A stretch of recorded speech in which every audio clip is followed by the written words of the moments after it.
Death in the Freezer by Tim Vickery.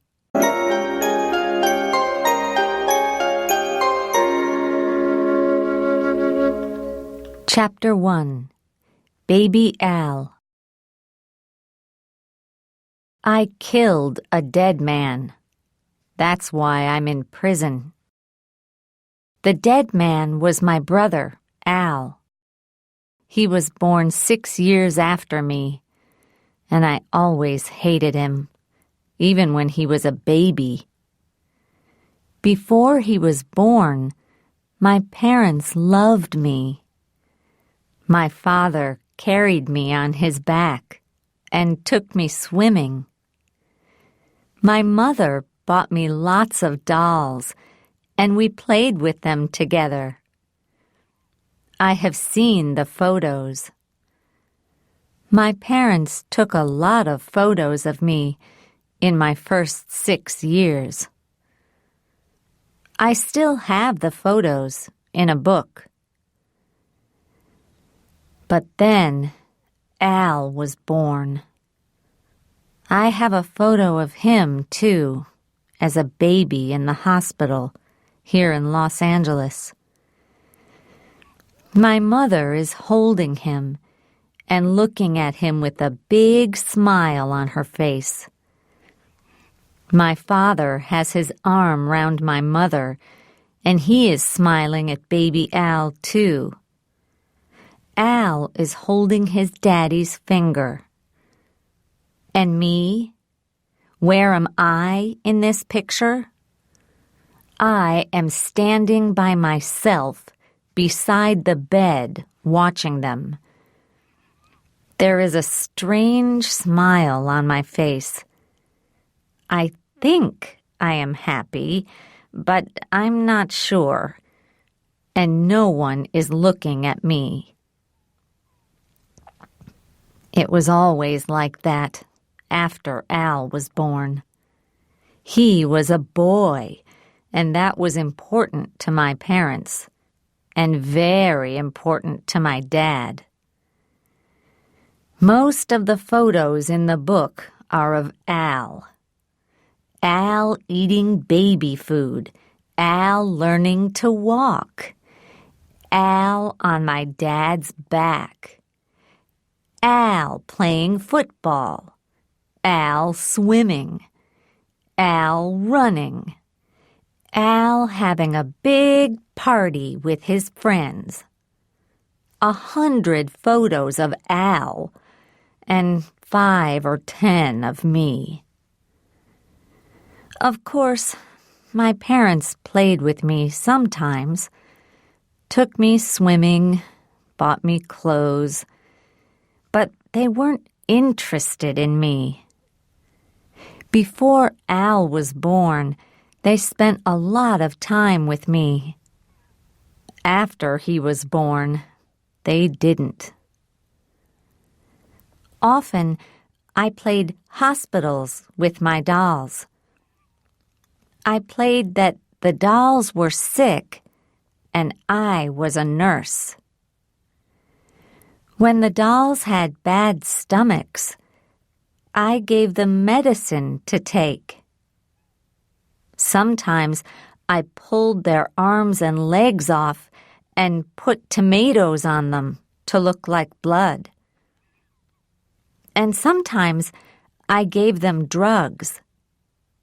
That was the best of all. My mother gave me an old syringe, and I put water in it and pushed it into the dolls. Soon, the dolls were full of holes. "That's a good game for a little girl," my mother said.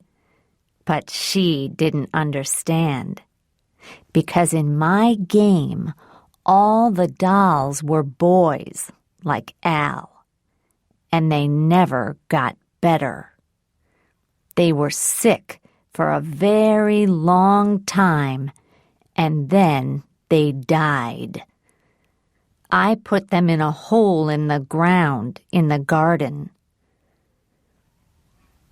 When I was 10, my mother died. My father was unhappy and began to drink a lot. Sometimes he came home with strange women, but he didn't marry any of them. I think the women didn't like him because he drank so much. When he wasn't drunk, he played with Al, so I had more time alone. I was a good girl at school, and I was beautiful too, so I had a lot of boyfriends. My father hated them. "You stay away from those boys, Ellen," he shouted. "It's not right. I don't want them in my house." "Why not, Dad?" I asked. "You bring your women here, don't you? Why can't I bring my boyfriends?"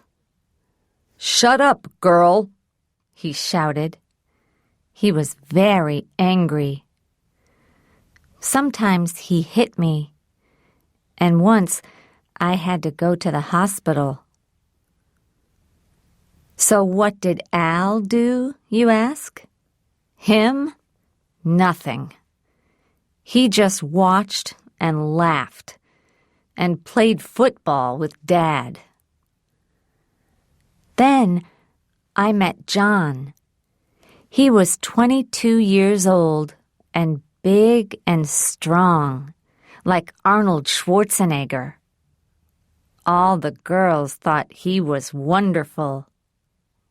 One day, he asked me to go to a party with him.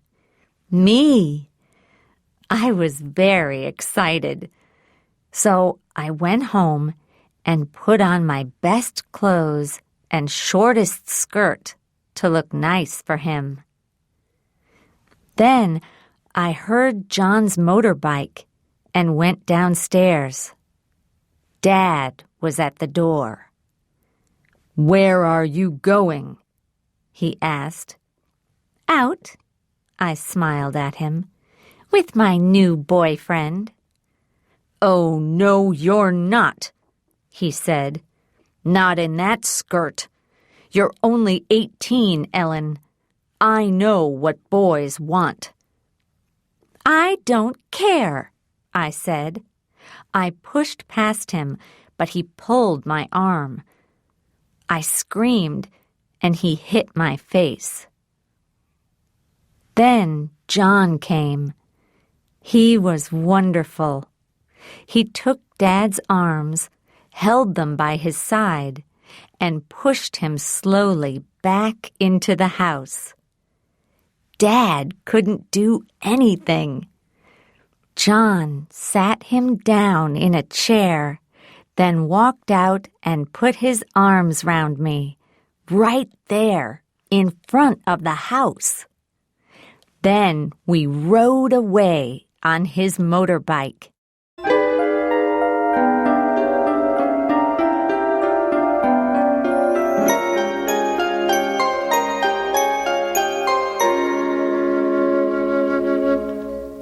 Chapter 2: Wild Boys. I never went home again. That night, I stayed in John's apartment, and 3 months later, I knew that I was going to have his baby. But I lost that baby at 5 months, and soon I went back to finish my training as a nurse. 4 years later, I had another baby, and this one was born all right. Now, I'm 29, and I have 3 small kids. But I'm not really happy. John is a good-looking man, a wonderful lover, but I'm not his only woman. I know he has 2 other girlfriends, and both of them have babies. Maybe there are more. Sometimes I don't see him for weeks. And then he comes back and smiles and tries to be nice to me, but I still get angry. He doesn't have a real job, and we have very little money. I work as a nurse in a hospital, but I don't get much for that. And I have to pay half of it to someone to look after my kids while I'm at work. Dad died 4 years ago. Al told me about it. Dad had a heart attack, he said. He was really angry about John, so he began running to try to get stronger, but he didn't stop drinking. Then one day, he drank half a bottle of whiskey, went for a run, came home, and fell down dead on the floor. Al laughed. How strange, I thought. Dad loved Al, but when he died, Al laughed. Perhaps men are just animals, really, not people like us. When Dad was dead, I saw Al more often. I didn't like him much, but he was my only family. Sometimes we went swimming together with the kids or out for a pizza. John didn't like me to talk to other men, but Al was okay because he was my brother. When Al was 18, he began a rock band, Wild Boys. He sang and played guitar. At first, they played in small restaurants, and then they made a record. Lots of people bought it. The band began to play in front of thousands of people. They made 3 more records and traveled all over the world. It was wonderful. By the time he was 20, my little brother Al was famous and rich. He was very, very rich. He bought a yellow Rolls-Royce, a Jaguar, a Porsche, and a house in the best part of Los Angeles with 15 bedrooms, a tennis court, a swimming pool, and a view over the sea. And he gave me our parents' house. That was nice, but it wasn't very nice. I mean, our parents' house is very old. It has 3 small bedrooms, a small garden, and is in a noisy, dirty street. It's better than my old apartment, but still. I went to see Al often. He gave me a key to get in and out of his house. And I cooked for him when he had big parties there. I enjoyed the parties.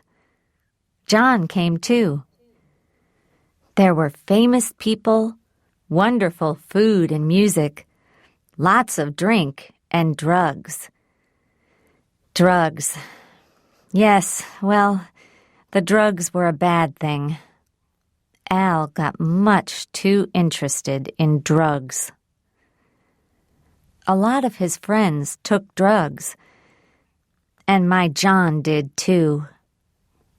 And when they were on drugs, they often didn't know what day it was. They did crazy things. I remember one party when they went for a midnight swim down at the beach. The boys took all John's clothes away while he was still in the sea and drove away with them. So John had to walk back through the streets in the middle of the night, all wet from the sea, while we laughed at him from the car. He was so angry.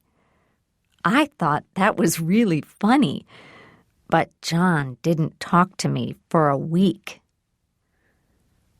But Al and his friends took more and more drugs. And the music began to get worse. Sometimes Al was still in bed at 4 o'clock in the afternoon. And when he did get up, he looked very sick. He was thin, his face was white, and he didn't want to eat anything. He asked me to help him. "You're a nurse, Ellen," he said. "I feel sick.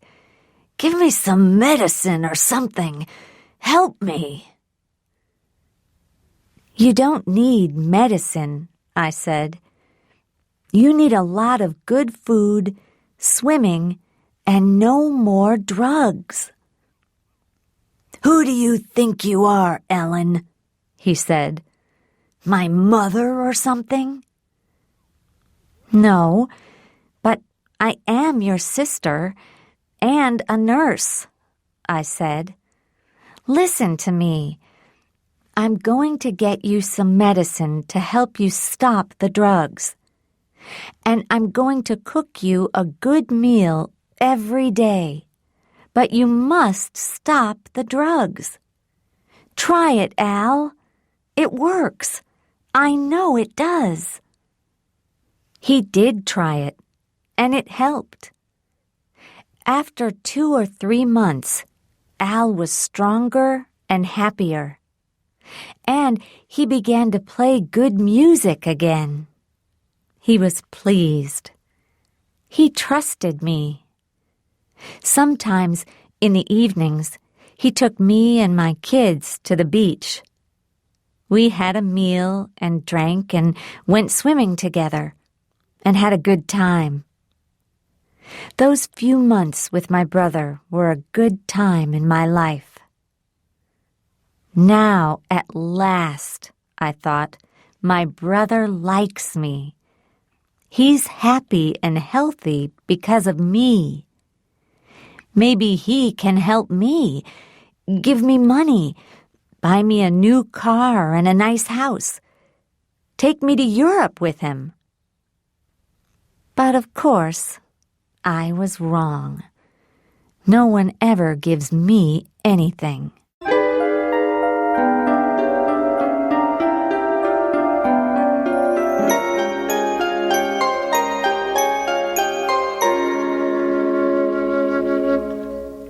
Chapter 3. The Tour. "I'm going away on a tour," Al said one day. "All around the USA and Europe to play music for 4 months. I looked at him and thought, he's going to ask me to come too. I can see the world, bring my kids. Wonderful, I said. We can... When I'm away, I want you to clean the house for me, Al said. Of course, you can't live here, but I want you to come every day to clean. And there's another thing, Ellen. Yes? What? So I'm not going. I'm just his cleaner, I thought. I really hated him then. I wanted to scream, but I didn't. I said nothing. You know, I get very tired on these tours, and I need drugs to help me play good music. But I don't want to take dangerous drugs, Ellen. I need clean, safe drugs. I want you to get some drugs from the hospital for me. You're a nurse. It's easy for you. Just take them secretly. No one will know. That's a crime, Al, I said. People go to prison for that. Is that what you want me to do? Steal drugs for you and go to prison, maybe?" "Why not?" he laughed. "You're my sister, Ellen. And don't forget, I gave you my parents' house, didn't I? What more do you want?" That's what he said. My parents' house, not our parents' house. Really, half of it always belonged to me, but Dad gave it all to Al because he was so angry about me and John. But Al didn't think of that. He thought that everything belonged to him, just like when he and I were kids, when he played football with Dad, and I played with my dolls. I remembered my dolls then, and the syringe with water in it. And I smiled. "All right, Al. I'll get you something. You're right. You are my brother." And I looked around at the beautiful house and the swimming pool and the view of the sea, and I thought, "You're not married, Al, and there's only you and me in our family. So when you die, all this is going to belong to me." Al was right. It was easy to steal drugs from the hospital. No one saw me. I also stole syringes, which were all clean and new. Al was very pleased with them. "Thanks, Ellen," he said. "Now I'm going to play lots of good music. I'll be okay now."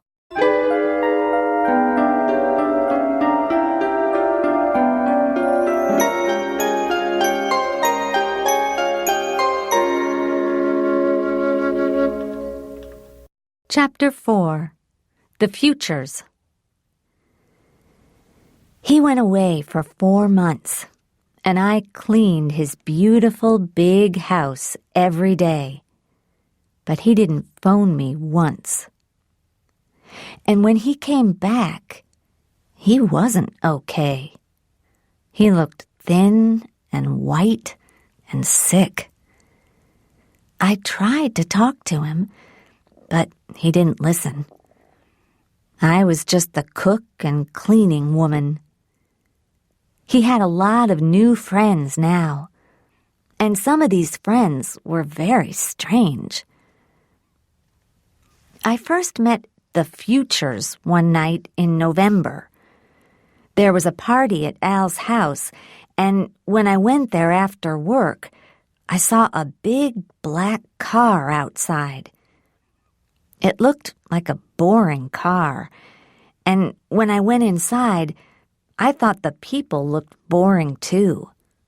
But that was only on the outside. Inside, they were as dangerous as wild animals.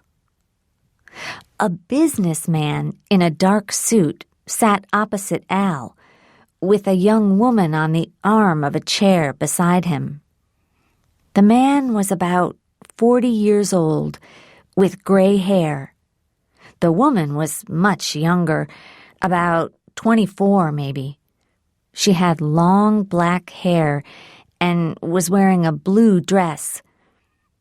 At first, I thought she was the man's daughter, but then Al said, "Hi, Ellen. Meet my new friends, Dan Future and his wife Linda. We met in New Mexico." There were about 10 other people there, talking and listening to music. We had 1 or 2 drinks, and Al and Linda went for a swim in the pool. I sat and watched the beautiful evening sun over the sea, and Dan Future sat beside me. We watched Al's thin body when he got slowly out of the pool, and Dan said, "Life's so very short, don't you think?" "What do you mean?" I asked. He smiled. He had beautiful white teeth. My father died last year. He was 65. That's not much, is it? 65 years of life. Well, maybe not, I said, but think how many times the sun has gone down in the evenings. 10 billion times, maybe. 100 billion? 100 billion evenings as beautiful as this. But my father sat and watched maybe only a few hundred of them. We only live a short time, like birds, you know. Yes, I see, I said. I looked at him surprised. Businessmen don't usually say things like that.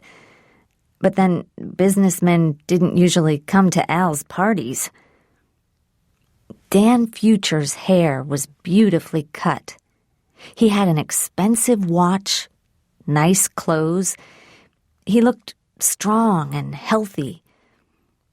Why did he want to talk about death? The only sick person in this house was Al.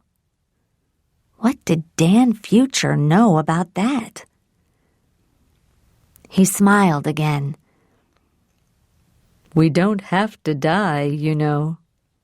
Soon, people are going to live 150 years, maybe more. You just need to have money, that's all. I told your brother about it in New Mexico, and he was very interested. Maybe you are, too. Oh, no, I thought.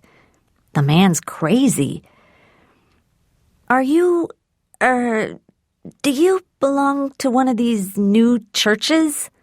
I asked. No, I'm a scientist. I can tell you all about it if you like. But he didn't, because at that minute, Al came up to me and said, We need some more drinks and food. How about some food, Ellen? There are some hamburgers in the freezer. And so I went to get them. Al had the money, and I didn't. And I was a woman, so I got the drinks and cooked. And about 10 o'clock I went home. And I didn't learn any more about Dan Future and his crazy ideas. Not then. But I learned a lot about them 2 weeks later.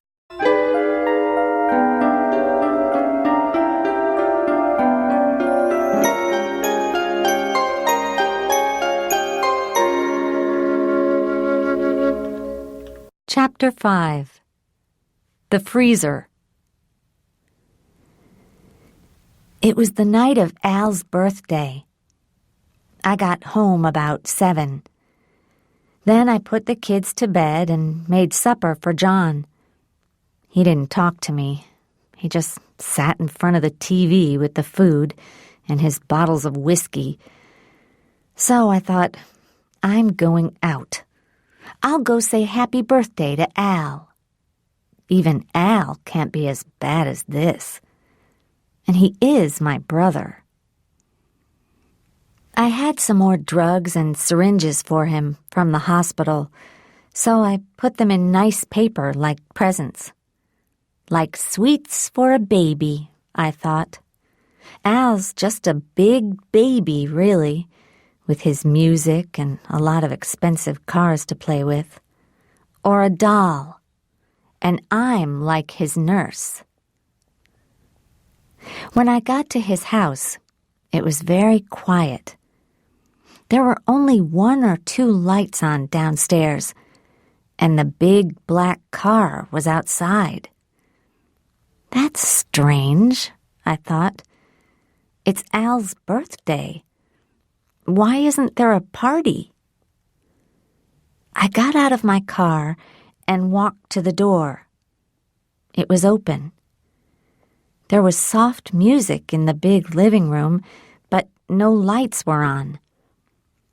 The moonlight came in through the windows, and I could see the moon in the water in the pool outside. "Al?" I called. "Al, where are you?" No answer, just the music, quiet and very beautiful. I went to Al's room, but his bed was empty. All the rooms were empty. I came back to the living room, opened the door to the moonlit garden, and there, ah! I screamed and nearly fell down. Then I stood still and laughed. But nothing happened. I stopped laughing, and it was silent again. 2 people sat on the ground. They sat very still and held their hands and faces up to the moon. They didn't move or look at me. "Al?" I said. "Al, what are you doing?" But it wasn't Al. It was a man and a woman. The man's hair was silver in the moonlight, and the woman's hair was long and dark. Dan and Linda Future. They began to sing. It was a strange song, without words, and they sang for nearly 10 minutes. When they finished, I said in a loud voice, "Where is Al?" They looked at me then and got up. Both of them came to me and took my hands. "He's asleep," Dan said. "We have saved him." I took my hands away, afraid. "What do you mean?" I said. "What are you talking about?" "He was very sick," Dan said. "He had AIDS. You knew that, didn't you?" For a minute, I couldn't speak. I was afraid. I said, "No, of course I didn't. When did he get it?" "Who knows?" Dan said. "On tour, I think. He took drugs, didn't he? No one can cure AIDS. Not yet. But one day, someone's going to find a cure. So we helped him. He is safe now for hundreds of years. Isn't that good?" Linda took my hand again. "Come with me," she said. "Let's go and look." "But where—" "Don't be afraid. It's all right." She smiled. I saw her beautiful white teeth in the moonlight. Then she took me, like a child, into the house, through the living room, and down into the music room. The music room was in the ground under the house. Al liked to play very loud music all night, so he built the room down there to be quiet. It was a big room with one small window high up. It was never hot in the summer, nor cold in the winter. But now it was different.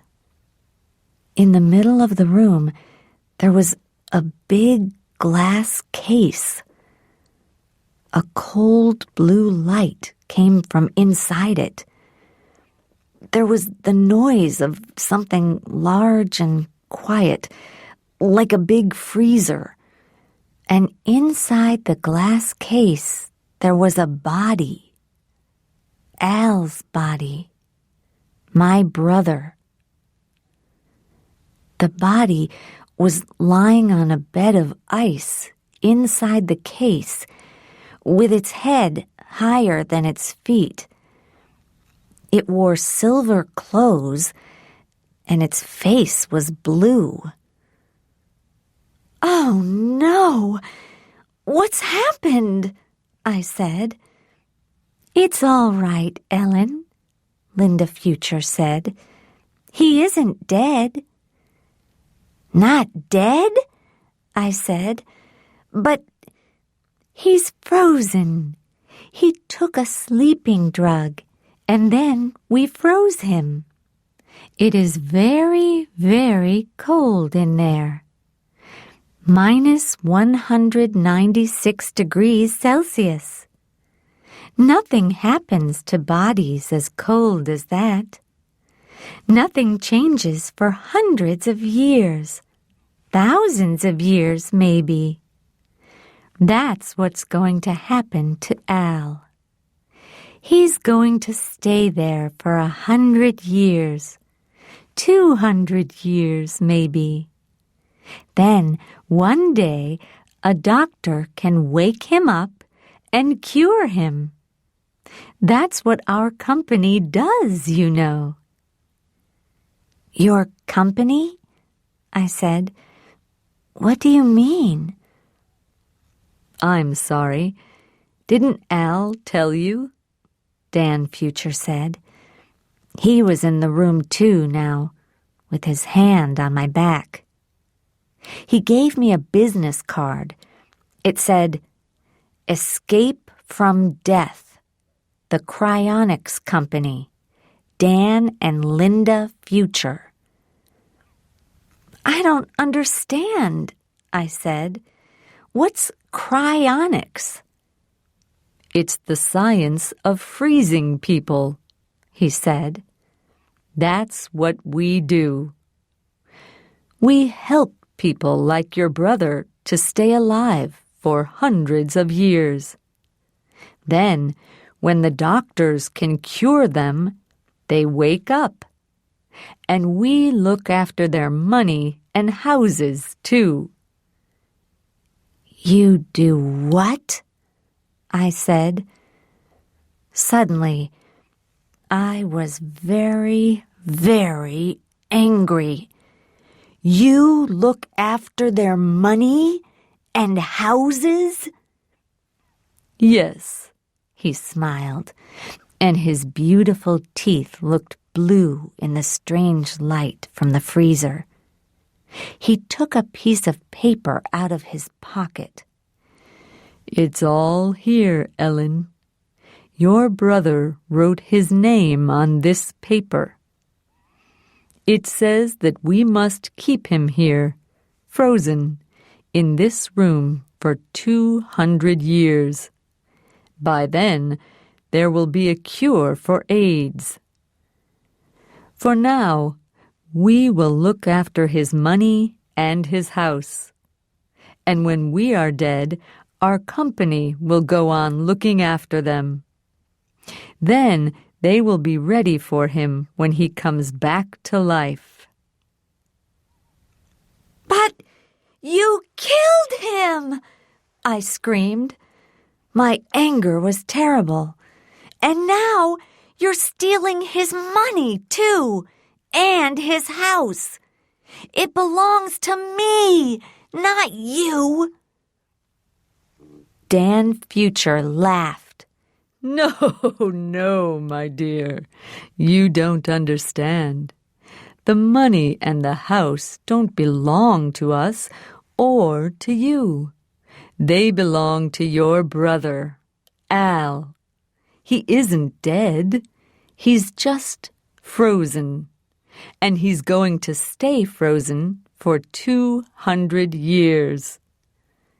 He laughed again, and his young wife began to laugh too. I turned and walked out of the house.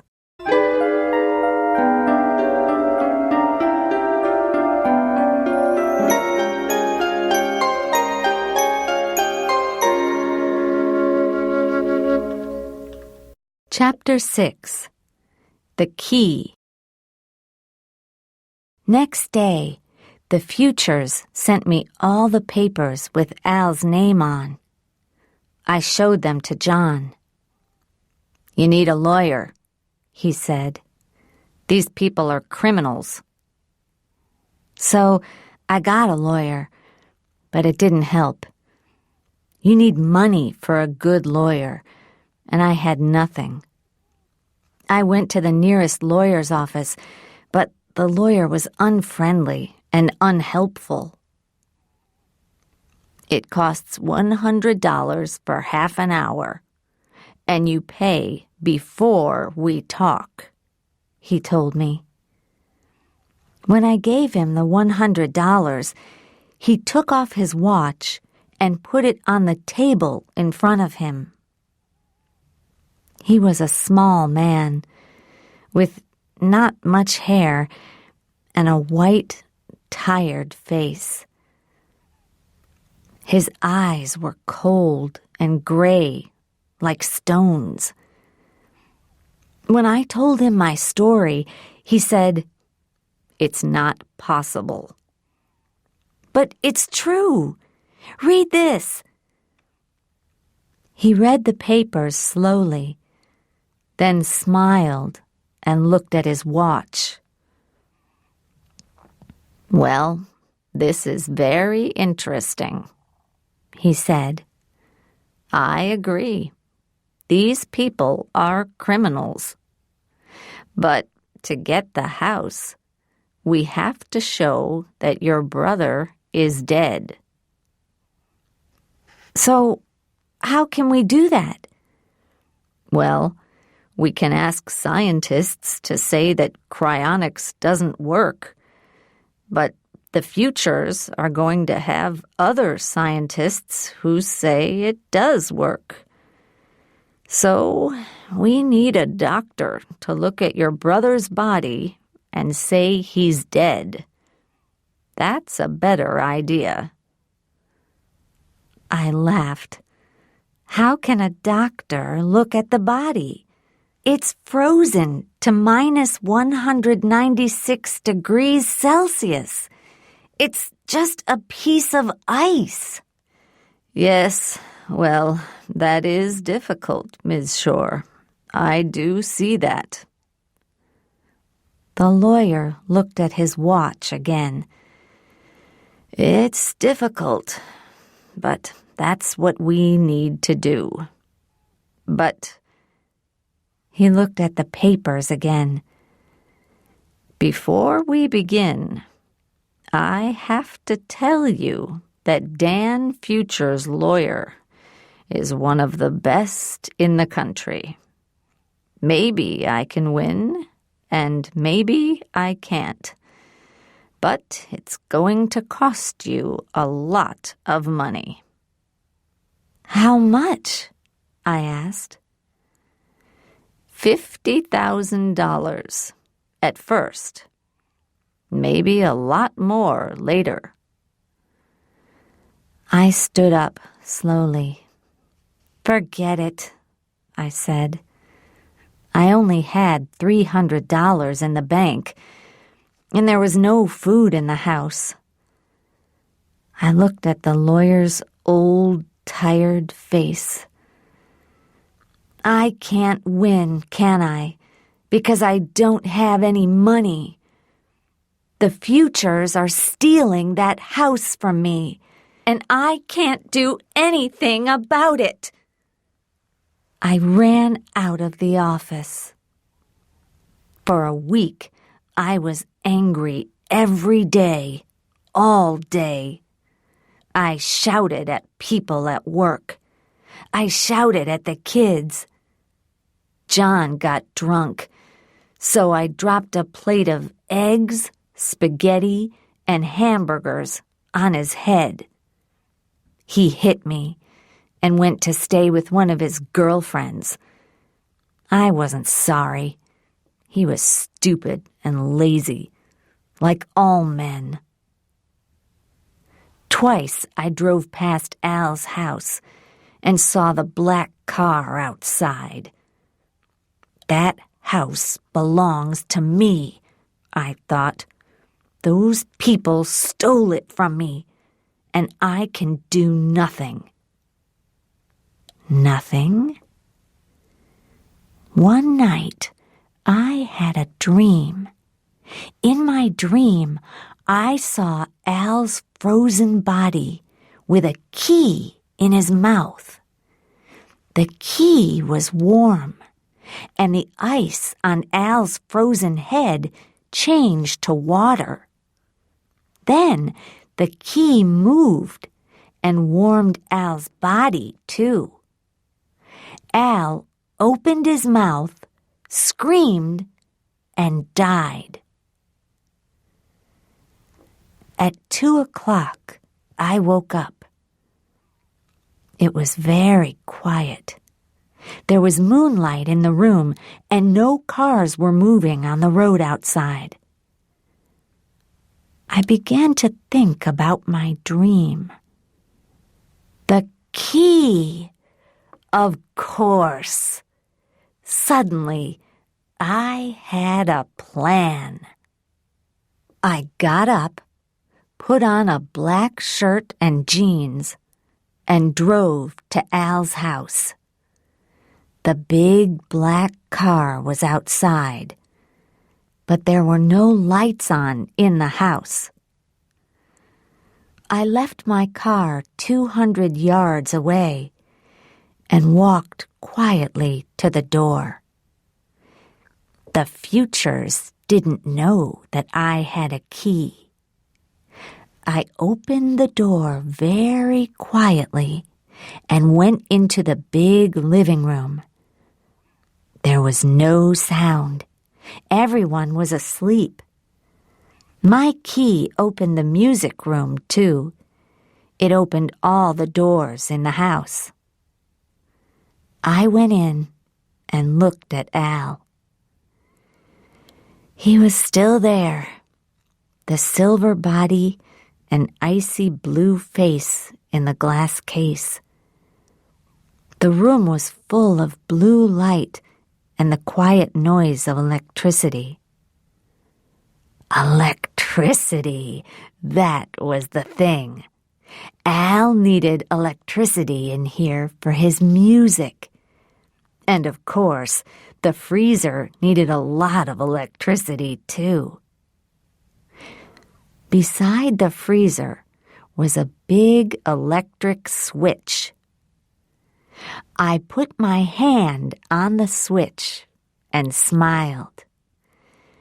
"Goodbye, Al," I said.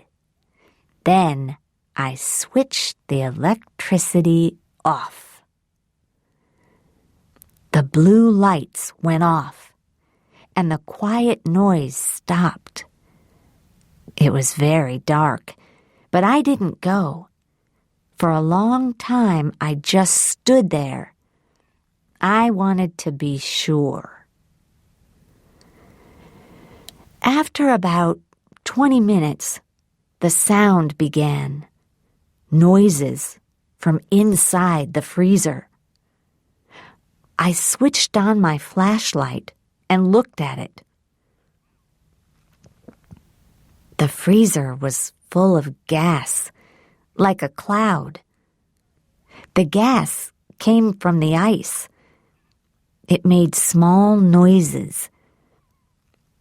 I waited another 10 minutes until I was sure. There was more gas, more small noises.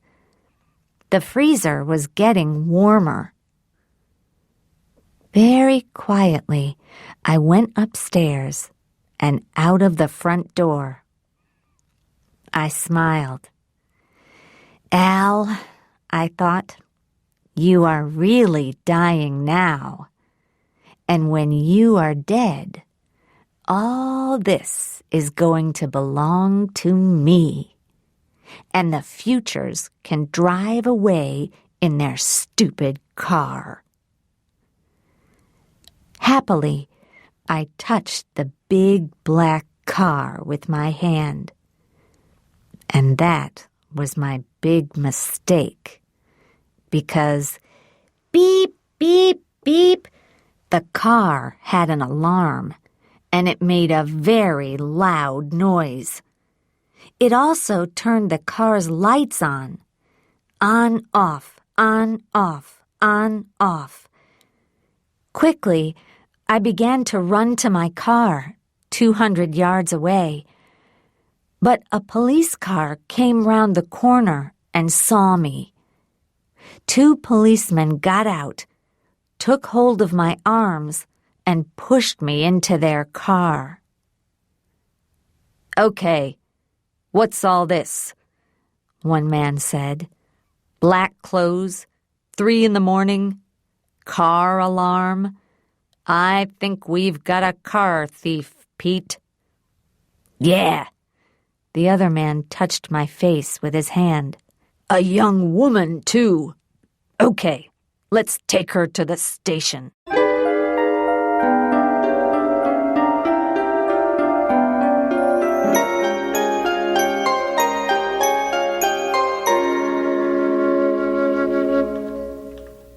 Chapter 7.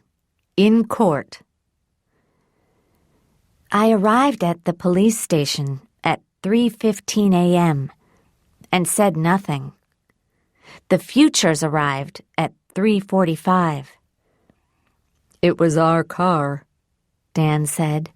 "Someone tried to steal it."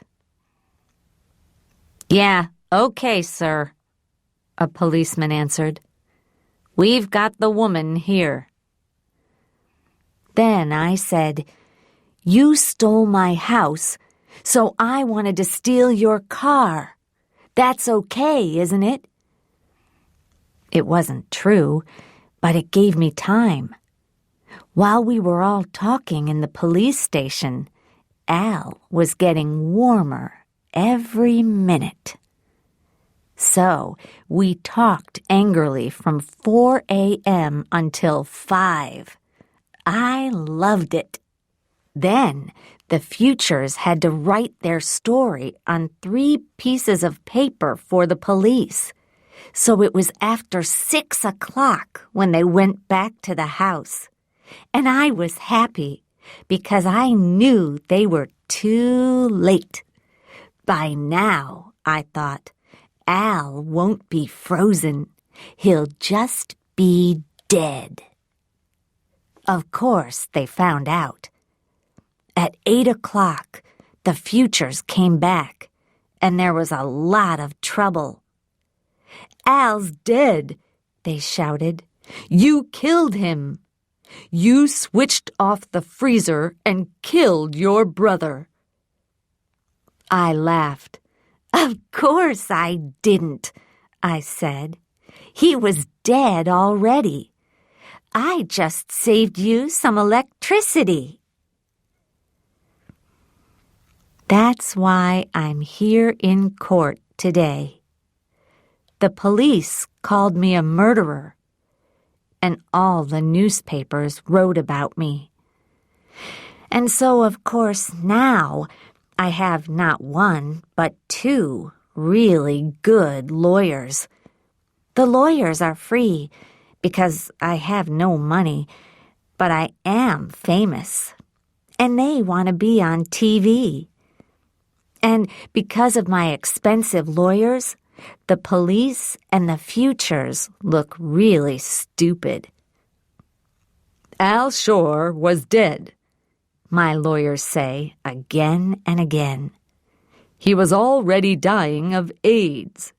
And then he took a dangerous sleeping drug. Either he took the drug himself, or the Futures gave it to him. And then the Futures put him in a freezer and froze his body to minus 196 degrees Celsius. Nobody can stay alive when they're just a piece of ice. So the Futures are the murderers, not his sister Ellen. When she switched off the freezer, he was already dead. How can anybody kill a dead man?" Every day, people write about this in the newspapers. and talk about it on TV. Most people think I'm right and the futures are wrong. Last week, a newspaper tried to give me $100,000 for my story. But my lawyers told me to wait. And this week, another newspaper tried to give me $200,000. This is the last week of the trial. Soon, I'm going to be free. Free. And rich, too. At last. Today, my lawyers asked me questions in court, and I told my story. Then they sat down, and the police lawyer stood up. The police lawyer is a young woman with short, dark hair. She talks very quickly in a hard, strong voice.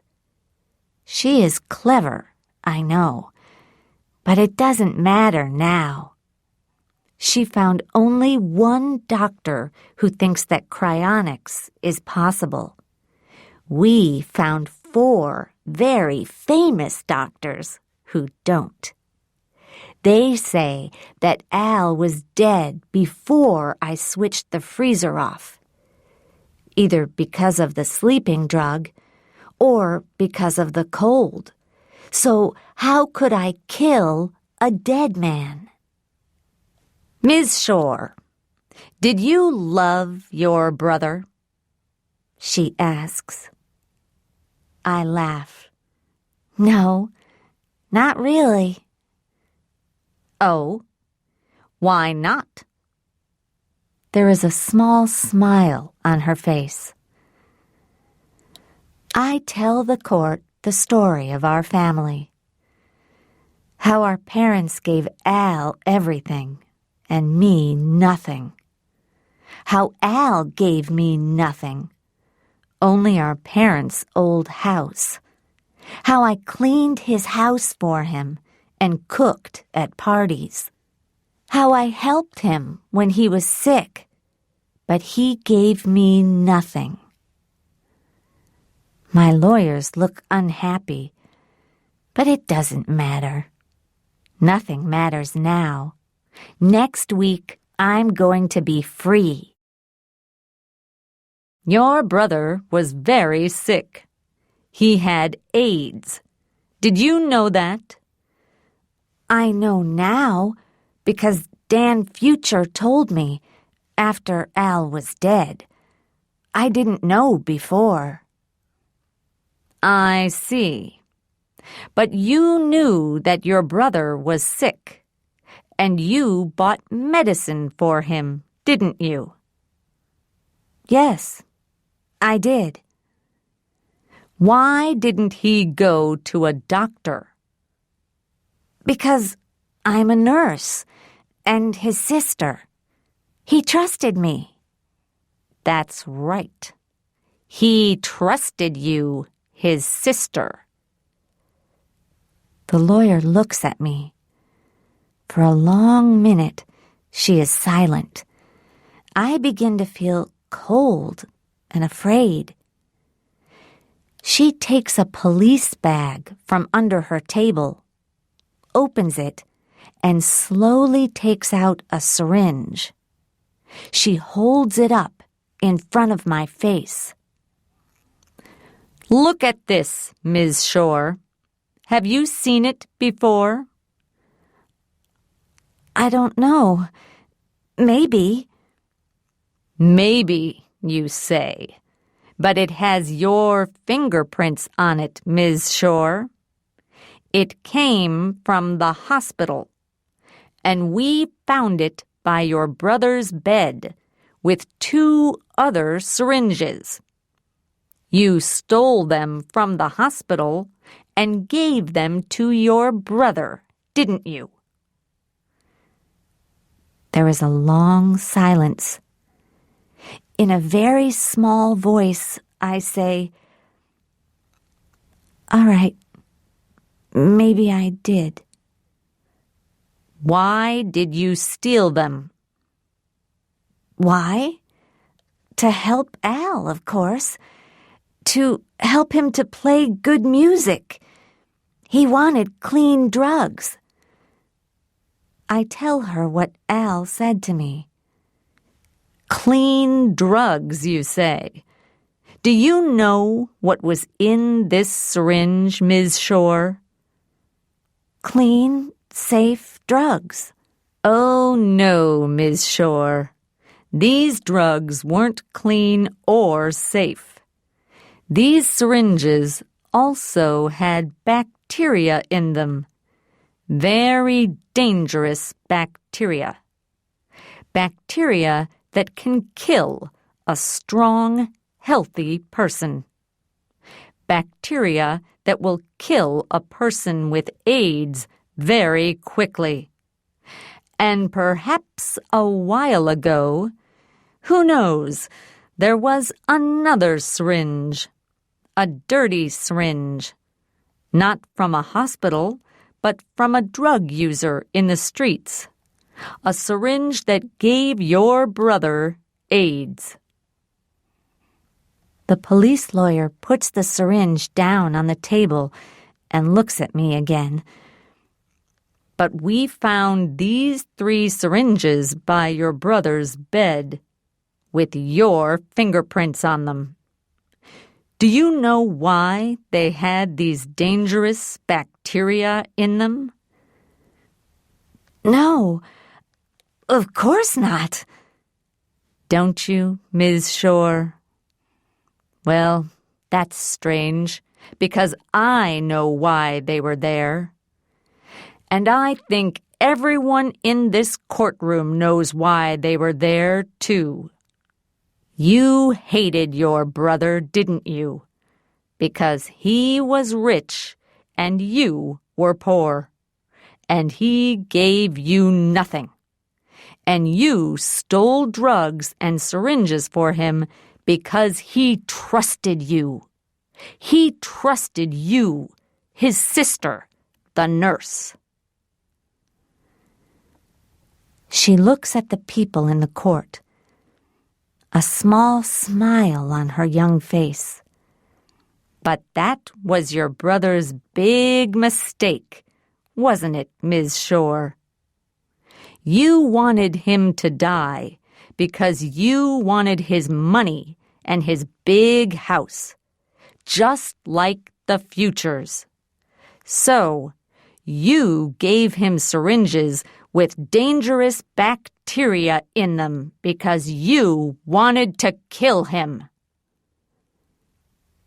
The court is very quiet now, and everyone is looking at me. But there is nothing I can say.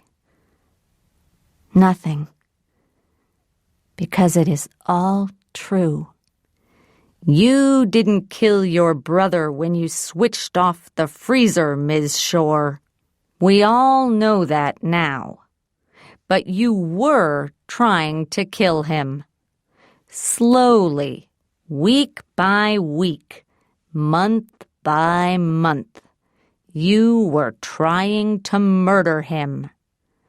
Dirty syringes, dirty drugs, dangerous bacteria. You wanted to give him a slow, terrible death. I think that this court will want to send you to prison for a very long time, Ellen Shore. I look around the courtroom at the faces. Hundreds of eyes are looking at me, and they all hate me. All of them. No one understands me. No one loves me. No one wants to save me. No one. I feel nothing at first.